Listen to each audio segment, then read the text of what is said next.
ये कहानी है दो सगे भाइयों की, श्याम और आनंद की। श्याम और आनंद एक दूसरे से बहुत प्यार करते थे।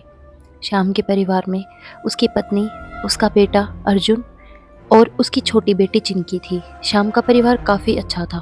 उसके दूसरी तरफ आनंद के परिवार में उसकी गुस्सैल पत्नी और उसका बिगड़ैल लड़का राज था।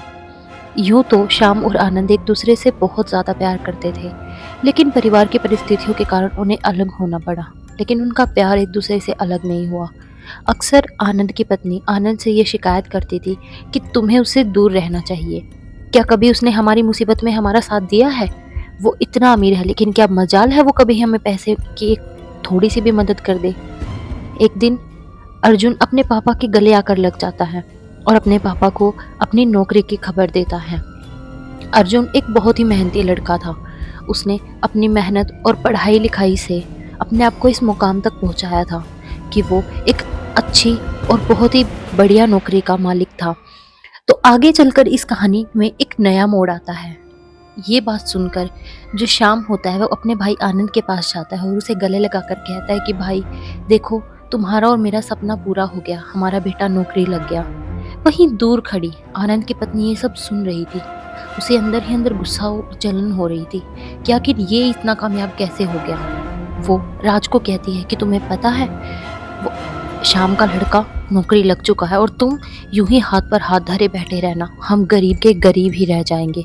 पर तुम्हें इन सब से क्या, तुम तो रहो अपने पिता की तरह गरीब। ये बात सुनकर राज का सिर चकराने लगता है। उसे भी बहुत ज्यादा गुस्सा आने लगता है।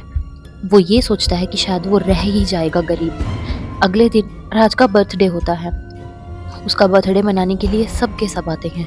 हालांकि आनंद का परिवार उस टाइम थोड़ा परेशान था, लेकिन फिर भी वो लोग अच्छे से उसका बर्थडे मनाते हैं। वहाँ चिंकी भी आती है। चिंकी उस बर्थडे केक पर फूंक मारती है और तभी अचानक उसकी चाची उससे कहती है कि बेटा तुम एक काम करो, तुम अपने भाई के लिए भी ये केक लेकर जाओ और जाकर उससे कहना कि उसकी चाची ने बहुत प्यार से ये केक उसको दिया है। घर आकर चिंकी वो केक अर्जुन को देती है और अर्जुन उस केक को बड़े ही चाव से खाता है। अर्जुन को वो केक काफ़ी टेस्टी लगता है। अब रात को अर्जुन उस केक को खाकर सो जाता है तो उसे पता नहीं अजीब अजीब से सपने दिखाई देने लगते हैं और उसका बिहेवियर भी अलग सा हो जाता है। अब धीरे धीरे अर्जुन थका थका सा रहने लगा था। वो काफ़ी परेशान रहता था, ना उसका काम में मन लगता था ना कुछ, बस हर वक्त सोना सोना। इन सब चीज़ों से अर्जुन काफ़ी परेशान हो चुका था। उसे ये चीज़ समझ नहीं आ रही थी कि आखिर उसके साथ ऐसा क्यों हो रहा है और इन सब परेशानियों के कारण वो डिप्रेशन का शिकार हो चुका था। वो समझ नहीं पा रहा था कि आखिर ऐसा क्यों हो रहा है। यूँ दिन भर काम ना करने की वजह से या दिन भर बस सोते रहने की वजह से तो अच्छे अच्छों की नौकरी चली जाती है। उसके साथ भी ऐसा ही हुआ, लेकिन हर वक्त उसे ऐसा लगता जैसे उसके पीछे कोई भाग रहा है या उसे कोई परेशान कर रहा है। वो हर वक्त पागलों की तरह इधर उधर दौड़ता रहता। एक दिन उसकी माँ किसी पार्टी से वापस आ रही थी, तभी उसकी माँ का एक भयानक एक्सीडेंट हो जाता है और उधर दूसरी तरफ उसके पिता जब वॉक करने जा रहे थे तो वो भी एक नहर में डूबकर मर जाते हैं।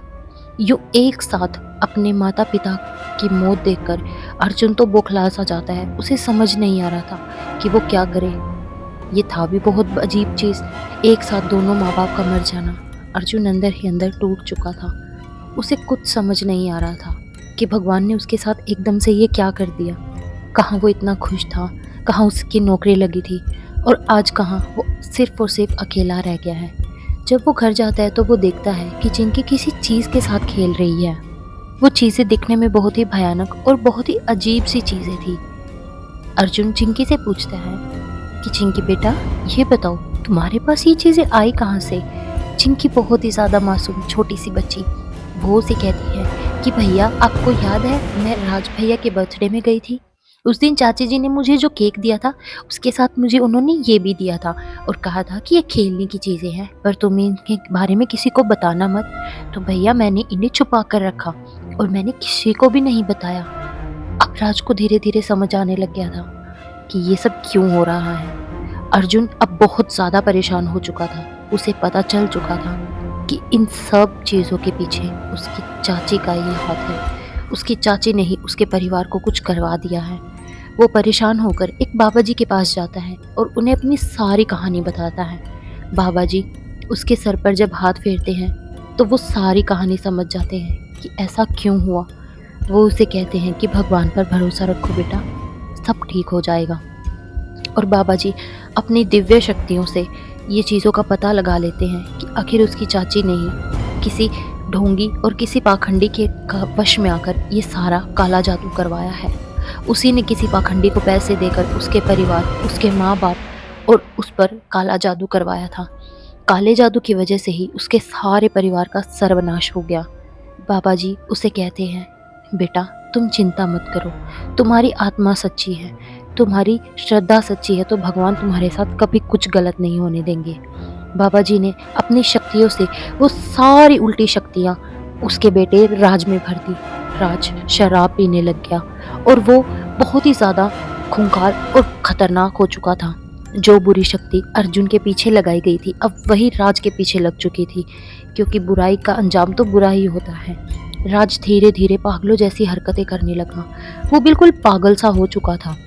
उसकी माँ भी ये चीज़ समझ नहीं पा रही थी कि आखिर ये राज को हो क्या गया है। आखिर जैसी करनी वैसी भरनी। अब राज की माँ उस तांत्रिक के पास वापस जाती है और उससे कहती है कि आखिर ये सब हो क्या रहा है, मेरे बेटे के साथ ये सब क्या हो रहा है। तो तांत्रिक उससे कहते हैं, मैं इसमें कुछ नहीं कर सकता, ये कोई बहुत बड़ी शक्ति है जिसने मेरी शक्तियों को भी पीछे कर दिया है। अब तुम्हारे बेटे को कोई नहीं बचा सकता है, इसका अंत सिर्फ मौत है। ये सुनते ही राज की माँ तो एकदम बिखर जाती है। वो रोने लगती है और वो उस तांत्रिक को कहती है कि तुम प्लीज़ इस काले जादू को रोक दो ताकि मेरे बेटे की जान बच जाए। लेकिन वो तांत्रिक कहता है कि अगर मैंने इन शक्तियों को वापस बुला लिया तो ये शक्तियाँ मुझे ही मार देंगी। राज की माँ जाती है और बाबा जी के पैरों में गिरकर माफ़ी मांगती है, बाबा मेरे पास सिर्फ एक ही औलाद है, आप कृपा करके उसे बचा लीजिए। तो बाबा उससे कहते हैं कि अच्छा तो अर्जुन कहाँ, बहुत सारे थे, तूने जो उसके साथ किया है क्या तूने वो ठीक किया है। बाबा उससे कहते हैं, किसी मासूम के साथ गलत करना, उसे ये काले जादू जैसी खतरनाक शक्तियों से जो तुमने एक परिवार ख़त्म किया है, एक हंसते खेलते परिवार को, तुमने भी तो एक हंसते खेलते परिवार को उजाड़ा है, तब तुम्हें ये चीज़ नहीं दिखाई दी। अर्जुन बेचारा इतना मासूम लड़का, तुमने उसके साथ क्या किया, अब तुम्हें रोना आ रहा है। अब उसकी चाची पैरों में पड़कर बाबा से कहती है, बाबा मैं मानती हूँ, मैं अपनी गलती मानती हूँ, ये सब मैंने ही किया है, मुझसे उनकी खुशी बर्दाश्त नहीं हो रही थी, ये सब मैंने ही किया है। ये बातें दूर खड़ा सुनकर अर्जुन रोए जा, जिसे उसने माँ माना, उस माँ ने ही उसके साथ ऐसा किया, उसके पूरे परिवार को उजाड़ दिया। लेकिन अब कर भी क्या सकते थे, जो होना था वो तो हो चुका था। अर्जुन अपने माँ और अपने बाप दोनों को खो चुका था। अब उसके पास सिवाय खाली हाथ और तन्हाई के कुछ नहीं था। लेकिन ये सारी बातें दूर पुलिस खड़ी सुन रही थी। पुलिस उस पाखंडी तांत्रिक को भी पकड़ लेती है और आखिर में उसकी चाची को भी इन सब की हत्याओं और काले जादू करवाने के आरोप में पकड़ लिया जाता है। आप देख सकते हैं इस कहानी में कि काला जादू या कोई भी गलत काम हमें सिर्फ गलत दिशा ही दिखाता है, वो कभी हमें सही दिशा पर नहीं ले जा सकता। कितने परिवार, कितनी दुनिया उजड़ जाती है इन चीज़ों से। कहानी अच्छी लगी हो तो सब्सक्राइब ज़रूर करें एंड शेयर करें। Thank you.